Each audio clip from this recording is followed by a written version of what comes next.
Roh Kudus memberikan satu pemikiran yang masuk dalam hati saya, saudara.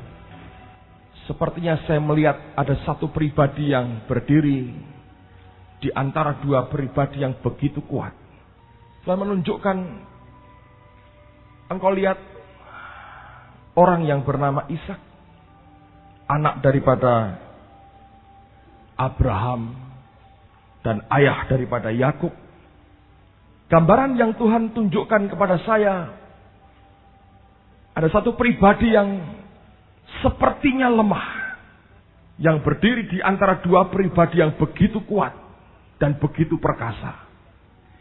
Yang seorang bernama Abraham, yang sepanjang hidupnya membangun 4 mezbah. Seorang pionir, orang yang pertama kali memanggil akan nama Tuhan. Ketika antara Betel dan Ai, dia bangun akan mezbah yang kedua. Alkitab berkata dia memanggil akan nama Tuhan. Seorang yang Allah secara jelas berkata, dari keturunanmu aku akan memberkati juga bangsa-bangsa yang lain. Orang yang bergumul menanti sekian puluh tahun, sampai anak yang dijanjikan dia beri. Orang yang begitu tegar, walaupun penuh dengan linangan air mata, dia persembahkan anak yang dia dapatkan dari Allahnya sendiri. Kuat sekali pribadi ini. Sehingga namanya diganti menjadi bapak segala orang percaya, Abraham. Di sisi yang lain, berdiri seorang yang tidak kalah tegarnya yang bernama Yakub. Orang yang kelak dari keturunannya langsung akan lahir suatu bangsa besar, yaitu orang pilihan Israel. Orang yang sepanjang hidupnya bergulat terus dengan Allahnya. Orang yang kepribadiannya menunjukkan kepribadian yang tidak pernah menyerah. Dengan setiap kegetiran hidup yang dia harus hadapi. Seorang pionir yang melahirkan 12 suku Israel. Abram, Allah berkata, engkau menjadi Abraham. Yakub, Allah berkata, engkau menjadi Israel. Tapi di tengah-tengahnya ada satu pribadi, simple, sederhana, namanya Ishak, yang artinya tertawa. Abraham, bapak segala orang beriman. Israel, Prince of God, pangerannya Allah. Di tengah-tengahnya ada seorang laki-laki, namanya Ishak, bapak segala orang percaya, Prince of God. Yang di tengah, namamu siapa? Tertawa katanya. Saya berkata, Tuhan, ini orang terlalu rendah dalam pandangan manusia. Bapaknya itu bapak segala orang beriman. Anaknya adalah pangeran Allah. Tapi namanya Ishak. Tertawa. Dan tidak diganti oleh Tuhan. Lahir tertawa. Sampai mati tertawa, saudara. Mana keperkasaan Tuhan dalam hidupnya? Ketika saya merenungkan pribadi ini, saya berkata, Tuhan, tapi mengapa engkau tidak malu disebut Allah Abraham, Allah Ishak, dan Allah Yakub? Kenapa bukan Allah Abraham, Allah Yakub, dan Allah Yusuf? Kenapa Allah dari bapa segala orang beriman, Allah dari si tertawa, dan Allah dari Prince of God? Ketika saya merenungkan akan pribadi yang aneh ini, saudara, Roh Kudus berkata, pada pribadi ini ada Roh Yesus yang tinggal di dalamnya. Saya kaget. Saya bertanya, bagaimana bisa? Mungkin pada Abraham ya. Pada Yakub atau Israel mungkin. Tapi Ishak, apa yang dia buat? Setiap kali orang mendengar Ishak, hanya satu bagian yang sering dikhotbahkan. Dan itu paling dijengkelkan anak-anak muda. Bagaimana Ishak mendapat jodoh. Bukan cari, tapi nunggu. Tidak lebih daripada itu. Tapi Roh Kudus terus berbicara. Ada the Spirit of Jesus dalam hidup orang ini. Saya berdoa, saya berkata, Tuhan, kalau Engkau tidak mau wahyukan kepada hamba-Mu, tidak mungkin hamba-Mu bisa ngerti. Dan Roh Kudus mengajar begini. Lihat akan hidup orang ini. Sepanjang hidupnya, hanya satu yang dia kerjakan. Komitmen yang besar kepada bapaknya, selama bapaknya masih hidup. Dan hidupnya hanya napak tilas, ngikuti persis jejak bapaknya. Dia tidak buat jejak yang baru. Dia hanya mengikuti jejak bapaknya. Saya mau tunjukkan buat saudara. Di rumah Anda boleh baca nanti Kejadian mulai pasal 22. Terus sampai pasal 27. Terlalu banyak untuk dibaca semua. Di rumah saya minta Anda baca semua. Ketika dia mulai akil balik mulai besar,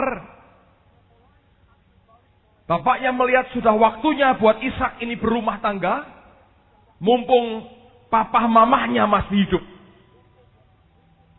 Yakub cari jodoh sendiri. Dapat 2. Esau cari jodoh sendiri. Juga lebih dari 1. Tapi Ishak, Alkitab berkata, dia tidak cari jodoh sendiri. Abraham yang panggil hambanya yang bernama Eliezer. Dan dia berkata, Eliezer, engkau sumpah di hadapanku. Engkau pergi ke Ur Kasdim. Engkau carikan istri buat anakku Ishak dari keturunanku di sana. Dari silsilahku, dari leluhurku di sana. Jangan kamu carikan perempuan dari perempuan Kanaan. Engkau sumpah di hadapanku. Engkau bawa apa yang kau butuhkan. Dan Abraham berkata, kalau akhirnya tidak ada wanita Ur Kasdim dari familiku yang mau kawin dengan Ishak anakku, engkau tidak usah lagi perlu membawa perempuan kemari. Bebas dari keterikatan sumpahmu hari ini. Saudara bisa bayangkan, itu yang dikatakan Abraham. Sekitarnya begitu banyak wanita. Abraham tidak cari dari familiku sendiri. Saudara tahu Eliezer itu artinya God is my helper. Tuhan itu penolongku. Itu merupakan gambaran dari siapa, saudara? Roh Kudus. Aku akan memberikan kepadamu penolong yang lain. Dan akhirnya didapat Ribka yang dibawa kepada Ishak. Alkitab berkata Ishak sedang berjalan-jalan, dalam bahasa Indonesianya, bahasa aslinya dia sedang meditasi, merenungkan akan firman Allah, sedang berbicara dengan Allahnya di luar. Ketika God is my helper, Roh Allah itu membawa calon istrinya. nurut kepada bapaknya. Ketika akhirnya mereka menikah, ternyata Ribka mandul, saudara. Persis kayak mertuanya, Sarah. Bedanya adalah ketika Ishak berdoa, langsung Allah membuka akan kandungannya. Dan lahir 2 orang anak laki-laki. Siapa, saudara? Esau dan Yakub. Ketika kedua anaknya sudah lahir, tanah Kanaan mengalami kekeringan lagi, kelaparan lagi. Dulu pada waktu Abraham mengalami kekeringan, dia ngungsi kemana, saudara? Mesir. Ishak hampir sama mengikuti lagi jejak bapaknya. Dia berpikir, baik aku ke Mesir sekarang. Karena telapak bapaknya ke sana. Dan untung Allah berkata, jangan ke Mesir. Kamu ke tanah orang Filistin saja, ke Gerar. Dia bawa keluarganya ke Gerar. Sampai di Gerar, jejak kaki bapaknya dia lihat. Kalau Anda baca, Abraham pernah ke sana. Dan persis seperti yang dibuat bapaknya. Persis pemikiran bapaknya, saudara. Dia berkata, istriku ini cantik. Kalau aku bilang ini istriku, ada orang mau kawin sama dia, aku dibunuh. Kemanapun dia pergi, dia berkata, ini saudaraku, ini adikku, katanya. Persis seperti bapaknya, saudara. Tahukah Anda Abraham buat itu 2 kali? Di Mesir dan di Gerar. Dan anaknya napak jelas bapaknya. Persis. Untung Abimelekh belum ambil Ribka. Dia sudah lihat, loh, suami istri. Dan lewat orang ini Allah proteksi Ishak dan Ribka dan anak-anaknya. Ketika keluar dari tanah Filistin, Ishak menggali sumur. Dengar, saudara. Dia tidak menggali sumur baru. Dia menggali sumur yang pernah digali oleh Abraham. Ada beberapa sumur yang Abraham pernah gali. Ketika Abraham mati, orang Filistin menimbun sumur itu.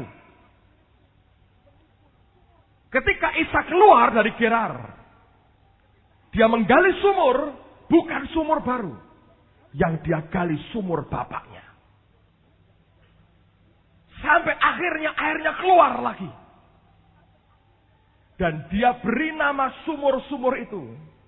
Persis yang Abraham pernah berikan nama.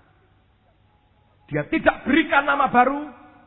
Dia hanya mengikuti apa yang dulu bapaknya pernah buat. Dia gali sumur yang sama. Dia beri nama yang sama pada sumur-sumur itu. Setelah selesai, pada event berikutnya, Alkitab berkata Allah menampakkan diri kepada si tertawa ini, saudara. Ketika dia jumpa dengan Allahnya, persis seperti yang dibuat bapaknya, dia bangun mezbah. Dan Alkitab berkata Ishak memanggil nama Tuhannya. Persis bapaknya. Selama bapaknya hidup, total komitmen yang bapaknya katakan, dia bilang ya. Ketika bapaknya mati, dia hanya mengikuti, dia napak jelas jejak bapaknya, dia tidak ciptakan jejak yang baru. Saudara tahu menjelang akhir hidupnya, dia harus mengorbankan hal yang sama seperti yang dikorbankan Abraham. Abraham harus mengorbankan Ishak, anak yang paling dia kasih. Ishak mengorbankan siapa, saudara? Esau. Itu anak yang dia kasihi. Tapi yang dia berkati siapa? Yakub. Kalau Anda baca dalam Kejadian, sepertinya Ishak tidak tahu dan tertipu. Tapi Ibrani berkata, dengan iman, Ishak memberkati Yakub dan Esau. Sekalipun matanya tidak melihat, tapi rohnya ngerti apa yang dia buat, saudara. Dan yang luar biasa, Abraham harus menyangkal akan kedagingannya. Ishak juga harus menyangkal kedagingannya. Dagingnya robek ketika dia harus mempersembahkan akan Ishak. Ishak juga robek dagingnya ketika dia harus singkirkan Esau dan dia berkati Yakub. Ketika saya lihat begitu, saya berkata, Tuhan, kenapa orang ini bisa ngikuti jejak bapaknya persis sama? Roh Kudus berkata pada saya begini, ingatkah engkau peristiwa di Gunung Moria ketika Ishak tanpa berontak ditaruh di atas altar itu? Dengar, saudara. Kalau orang memberi korban, yang Allah lihat bukan korbannya itu, tapi orang yang diwakili oleh korbannya. Ngerti, saudara? Kalau Anda memberi uang persembahan, yang Tuhan berkati bukan uangnya itu, tapi kan kita yang memberi. Uang ini mewakili kita. Sebagai tanda aku mengasihi Allah, aku mengembalikan perpuluhan, aku memberikan persembahan. Ini simbol dari bagian hidupku, Tuhan, yang aku berikan kepadamu. Ketika perjanjian lama, orang-orang memberikan korban bakaran. Yang dilihat Tuhan bukan kambing dan dombanya, tapi orang yang memberikan itu. Korban itu atas nama yang memberikan. Saudara tahu zaman dulu kalau ada seorang raja menaklukkan daerah tertentu, kepala daerahnya memberikan upeti. Ya, upeti ini simbol dari penundukan diri orang yang memberi. Bupati yang tunduk tidak usah setiap hari nyembah kepada raja. Tapi pemberian upeti yang dia kirimkan mewakili akan rasa tunduknya dan hormatnya kepada raja yang kuat itu. Ishak dipersembahkan atas nama Abraham. In the name of Abraham. Di dalam nama Abraham. Sejak peristiwa dia ditaruh di atas mezbah itu oleh bapaknya, dia tahu satu perkara. Mulai hari ini hidupku adalah atas nama Abraham. Aku tidak bisa keluar dari nama itu. Kemanapun nama itu pergi, di situ aku harus mengikuti. Karena aku ini korban daripada bapakku. Aku ini mewakili bapakku. Aku ini atas nama bapakku Abraham.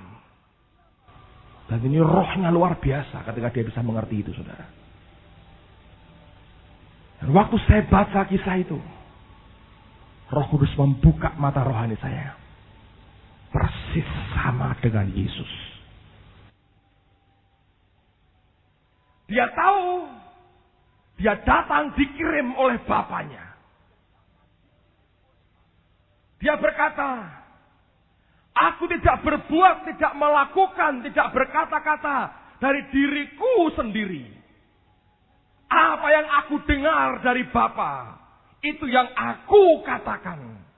Tahukah Anda bahwa Yesus itu adalah pribadi yang napak kilas apa yang dikerjakan oleh Bapanya yang di surga? Ingat ketika dia berdoa, datanglah kerajaanmu di bumi seperti di surga. Yang di surga terjadi, kita minta di bumi juga terjadi. Yang Bapa buat, yang Bapa katakan, itu yang dia buat dan yang dia katakan. Coba buka Injil Yohanes, saudara. Pasal 5. Yohanes 5. Ayat yang ke-30. Aku tidak dapat berbuat apa-apa dari diriku sendiri. Aku menghakimi sesuai dengan apa yang aku dengar. Dan penghakimanku adil. Sebab aku tidak menuruti kehendakku sendiri. Melainkan kehendak Dia yang mengutus aku. Ya. Aku tidak dapat berbuat apa-apa dari diriku sendiri. Semua yang dikerjakan Yesus bukan idenya Dia. Tapi itu ide dan perbuatan Bapaknya. Dia hanya tinggal mengikuti kemana Bapaknya berjalan. Seperti Ishak mengikuti akan jejaknya Abraham. Demikian juga Yesus mengikuti jejak daripada Bapaknya. Dan dalam diri Ishak itu, simbol roh Yesus. Saudara, kalau Ishak sadar, aku ini ada atas nama Bapakku. Di dalam nama Bapakku. Dan dia ikuti jejak Bapaknya. Saya mau tanya, setiap kali Anda dan saya berdoa, engkau berdoa dalam nama siapa? Hah? Dalam nama siapa? Yesus. Kalau begitu jejak siapa yang harus kita ikuti, saudara? Yesus. Ngerti, saudara? Itulah sebabnya Allah tidak malu disebut Allah Abraham, Allah Ishak, dan Allah Yakub. Karena pada pribadi Ishak ini ada roh Yesus. Ngerti? Aku dikorbankan atas nama Abraham. Dalam hidupnya hanya satu obsesinya. Mengerjakan apa yang diinginkan oleh Abraham. Karena aku ada dalam nama Abraham Bapakku. Saya berdoa hal yang sama jadi bagian dari hidup kita. Jangan ikuti jejaknya orang lain, saudara. Tapi ikuti jejak siapa? Yesus. Coba buka kitab Mazmur. Pasal yang ke-17.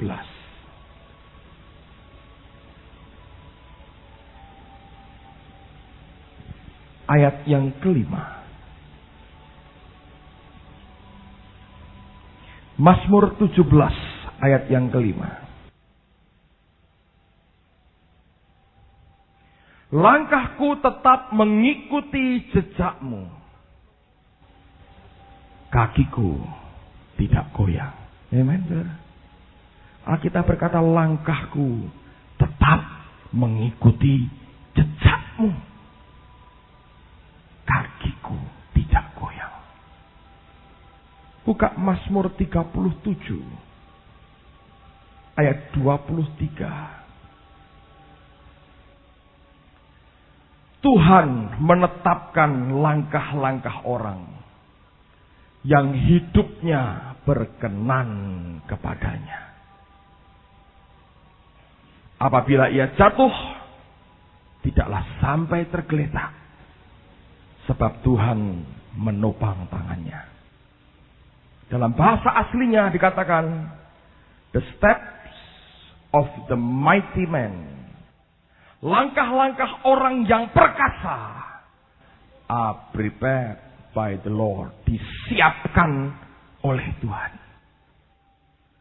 Sebelum kita melangkah, Kita hanya memandang akan jejak dari kaki Yesus kita.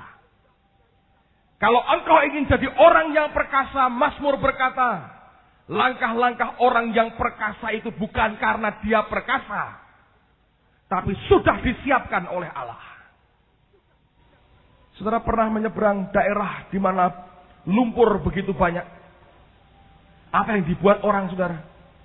Mereka melemparkan batu. Sebelum mereka menginjak batu-batu itu, untuk kaki mereka bisa berpijak dengan kuat.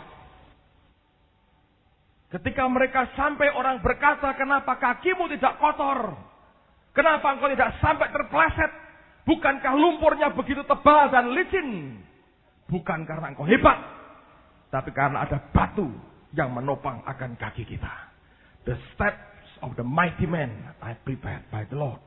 Langkah-langkah orang yang perkasa itu disiapkan oleh Allah sendiri.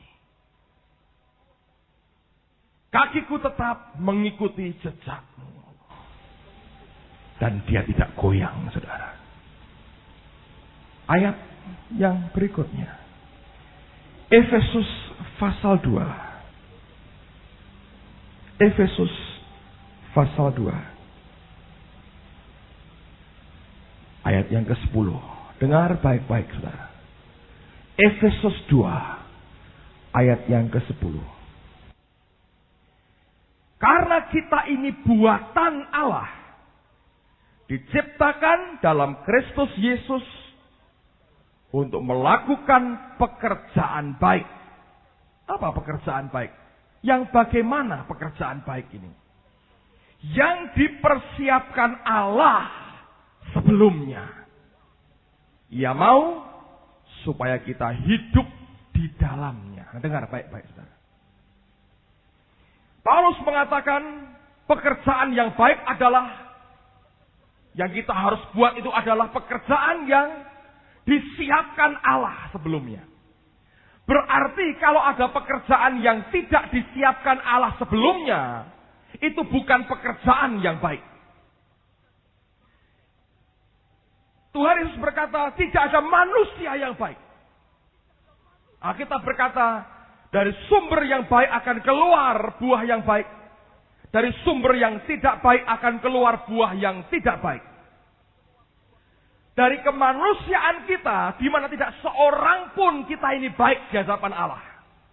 Tidak mungkin bisa dihasilkan pekerjaan yang baik, kecuali Allah yang menyiapkan itu di hadapan kita. Dan Allah hanya meminta kita untuk mengikuti jejak yang dia sudah persiapkan sebelumnya. Alkitab berkata dia mau supaya kita hidup di dalamnya. Hidup pada apa yang Allah siapkan, mentaati akan kehendaknya, mengikuti akan langkah yang Allah siapkan sebelumnya. Hanya orang-orang yang berani berkata, aku sangkali dagingku, aku mau ikuti langkah Tuhanku. Walaupun sepertinya tidak masuk akal, tapi kalau ini yang dia perintahkan, aku mau kerjakan, engkau akan diberkati, saudara. Tapi kalau kita bergerak dengan kemauan kita sendiri, Alkitab berkata, ada jalan yang disangka orang lurus, tapi ujungnya membawa kepada maut. Kenapa banyak orang Kristen jatuh bangun? Karena dia hidup menurut kemauannya sendiri. Kalau kita mengikuti apa yang disiapkan Allah, Mazmur berkata, engkau mighty man, engkau orang yang perkasa. Tidak mungkin jatuh bangun dalam hidupmu. Tidak pernah Alkitab berkata kita bisa jatuh bangun. Daging kita berkata, oh kita jatuh bangun. Biasa, saya berkata itu tidak biasa menurut Allah. Kalau kita mau mengikuti jejaknya, sekalipun tidak masuk akal, tapi engkau tahu itu kebenaran. Sekalipun merobek kemauan daging kita, tapi engkau tahu itu kebenaran dari Allah. Dan engkau berani melangkah seperti yang Tuhan mau. Saudara menjadi orang-orang yang perkasa. Dan itu roh Yesus tinggal dalam hidup kita.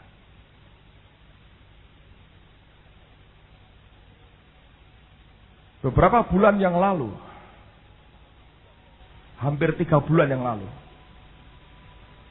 saya pernah ceritakan apa yang saya alami. Saya mau beritahu, saya bersyukur ada banyak orang yang mau ikut. Saudara akan diberkati.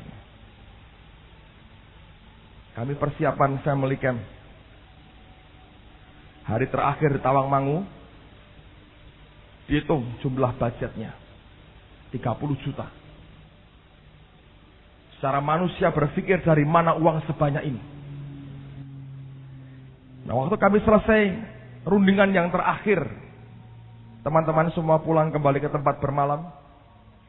Saya balik ke kamar tempat saya nginap.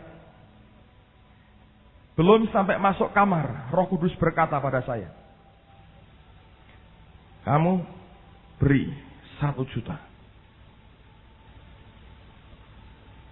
Buat saya itu kehormatan besar. Walaupun detik yang sama saya berpikir dari mana saya bisa berikan itu.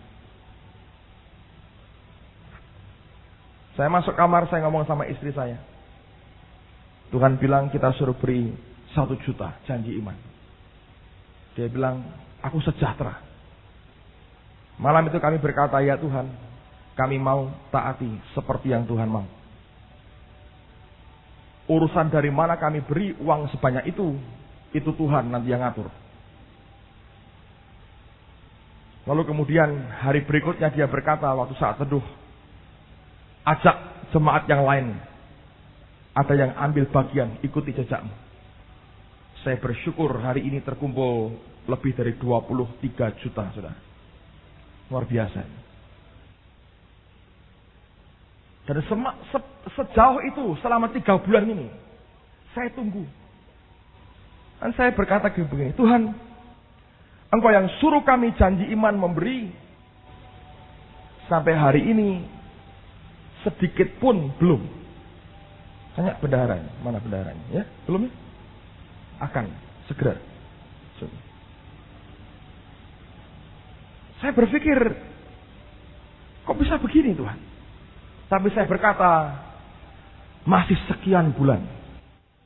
Katakanlah masih sekian hari, cukup buat Allah, buat mujizat. Saya nggak terlalu concern mikirkan sampai berat, tidak. Saya tahu dia berkata, saya turuti apa yang dia katakan. Saudara yang ngikuti, saya jamin engkau akan diberkati juga. Ini luar biasa. Masih nggak terlalu jadi beban pikiran, tapi saya selalu tanyakan ke Tuhan, kapan saya bisa menepati janji iman saya. Bukankah ini Tuhan yang suruh dan saya hanya mengikuti ya Tuhan. Saya ini hanya pelayan daripada bos yang maha besar di atas. Sampai beberapa hari yang lalu saudara, saya sampai tidak pernah bisa percaya sebelumnya. Tapi sekarang saya percaya sungguh. Saya di luar kota. Ada seorang teman baik. Satu malam datang dan dia berkata, Pak, ini ada berkat Tuhan buat Bapak dan keluarga. Oh ya, terima kasih. Saudara tahu, itu beberapa kali lipat dari apa yang Tuhan pernah katakan kamu berikan sekian dalam janji iman. Saya sampai ngomong sama istri saya, jangan dijamah dulu ya uang ini. Tunggu apa yang Tuhan suruh buat kita buat pada uang ini. Tapi saya berkata, Engkau luar biasa ya Tuhan. Bukankah hidup ikut Tuhan itu luar biasa? Amin. Ada orang datang kepada teman-teman dan Smith Wigglesworth. Mereka berkata begini, wah, kalian ini hamba-hamba Tuhan berat ya. Living by faith. Hidup dengan iman. Berat rasanya. Ngamuk ini pendeta-pendeta saudara. Dia berkata, kalau hidup dengan iman itu berat. Namanya bukan hidup dengan iman. Tapi mati dengan iman namanya. Dying by faith. Karena hidup dengan iman tidak berat. Kalau hidup karpe dewi itu loh saudara. Yang kelak berat dalam hidup kita. Kalau saudara hanya mengikuti akan langkahnya, masih kurang enggak panitia? Sembahyang sama Tuhan. Saya beritahu saudara, Dia memberikan kekuatan kepada kita. Bukan karena kita kuat. Karena Allah yang menyiapkan jalan di hadapan kita. Luar biasa. Saudara tahu cerita, saya pernah saksikan saya mau ke Israel. Tuhan membuka mata rohani saya.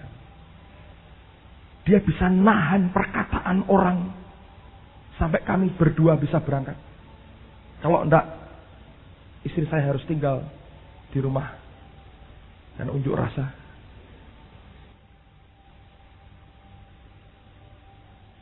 Saya dipaksa daftar. Lalu malam harinya, kami daftarkan 2 orang. Malam harinya ada orang berkata pada saya, udah berangkat, saya bayarin. Orang ini hanya ngertinya saya aja yang berangkat. Tidak tahu ini sudah bukan lagi 2 tapi 1. Hitungan saya itu mesti pergi sama-sama dong. Masa saya hanya tunjukin fotonya ini loh gitu. Kasihan.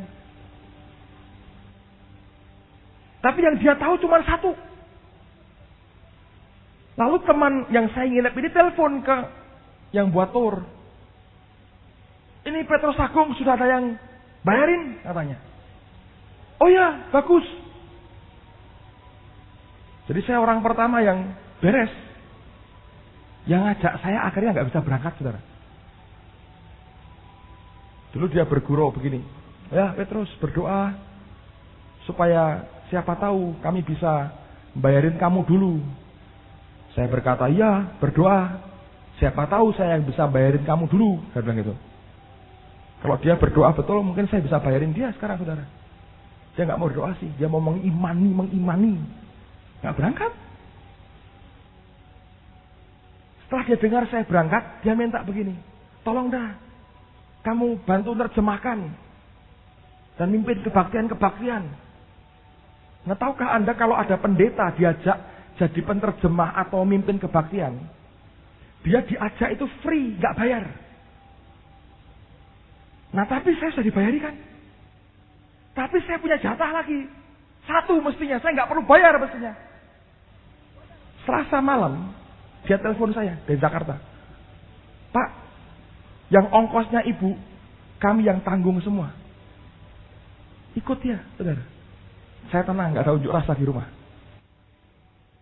Coba seandainya waktu pertama mereka dengar saya ikut, langsung dia berkata, ya udah sekalian. Kok bisa enggak, saudara? Dikat oleh Tuhan. Tunggu sampai berkat Allah diberi 1 supaya ini turun. Coba kalau dia berkata, sudah kamu mimpin, enggak usah bayar. Saya harus bayar sekian 6 juta untuk dia berangkat. Lihat Tuhan. Kalau kita hanya ikuti akan langkahnya, itu namanya living by faith. Hidup dengan iman. Berat nggak? Tidak. Saya beri realita, saudara. Bukan dongeng.